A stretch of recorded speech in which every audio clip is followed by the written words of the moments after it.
that I've been a new sensation, but it doesn't really matter in this generation. The sophomore slump is an uphill battle, and someone said, Yan. Good morning. We are group 3A and this is our prototype. We designed a simple arithmetic calculator. We designed this calculator with the objective of applying the lessons in microcontroller programs. This is the keypad. Here we'll use the inputs, and this for the pull down resistors for the bouncing.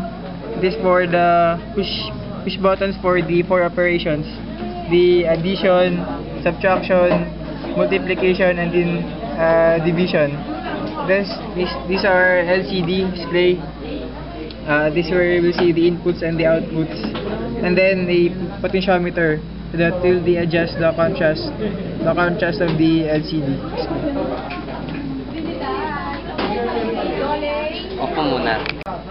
As to continuation to our video presentation, I'm going to discuss on how to program the hardware we use, the keypad and the LCD.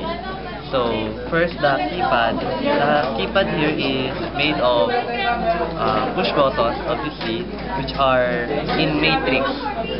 This has 12 buttons but only has 7 pins because the pins are designated in each is divided into 2 divisions: the horizontal pins and the vertical pins. So the horizontal pins are the 1, 2, 3, and 4, 5, 6, and 7, 8, 9, and asterisk, 0, and pound sign.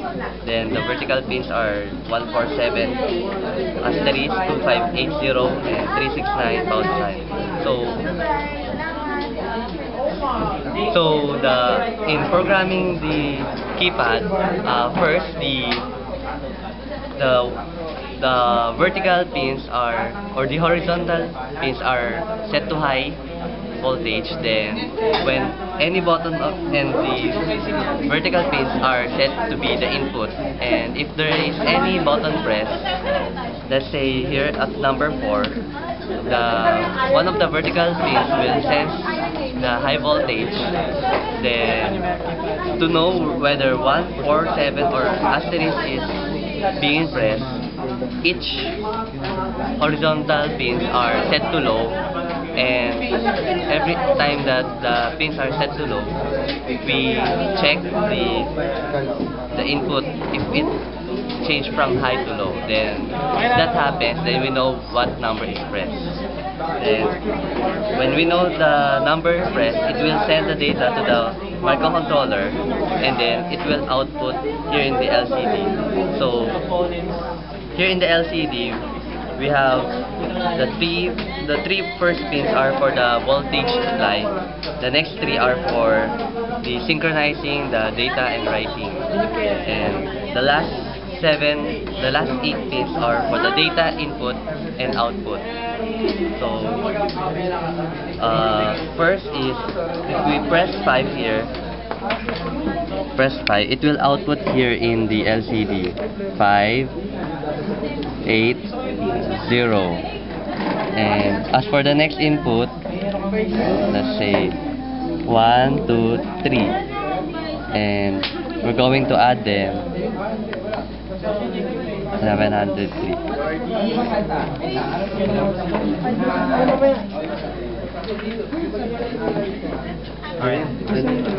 Yan. I'm Timothy Lazaro, and I'm here to present or describe how the operations work. So first and foremost, the keypad for our operations are this for tact switch, since we lack a column in our keypad, which is in our numeric keypad. So first is the addition. The addition operation have 8-digit maximum input and 8-digit addend for the second input.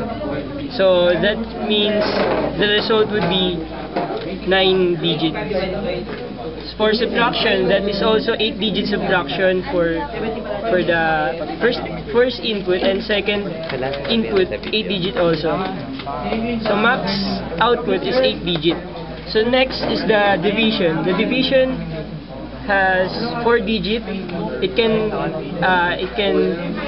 solve 4-digit inputs and 4-digit second input. The next is the multiplication, which is 2 by 2. 2 digits only, since the registers have the capacity of 4 maximum digit. So for example for plus, we will use 5 9s. Then I'll input 5 9s again to test the addition. I will press the keypad.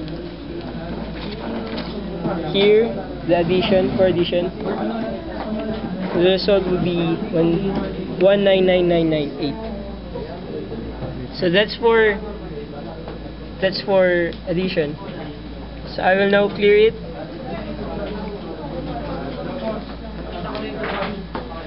So next is our subtraction. We will use also 999 minus, for second input, 555. So the result will be 4444 of fours. That's it. And for our subtraction, we have also negative results. So for example, I will input the other way, 555 for the first input, and then 999 for the second. Then the result would be negative 4444. So next is the multiplication. The multiplication is 2 by 2, so I will just input 2 digit times 2 digit. So for example, 11 times 11 is equal to, oh sorry, that's division. Holy shit. This another feature of our calculator, it can have continuous operations. For example, I will input 12 plus 12. So that is 24. So if I want to subtract 12 on 24, I just input another one. So I'll just subtract it. And then multiply it to 11.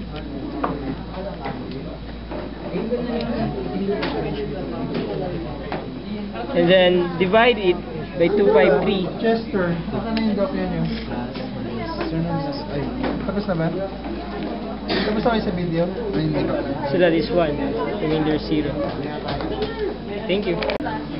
For our prototype, we have set some recommendations. First, we recommend that the inputs will be extended to 12 digits.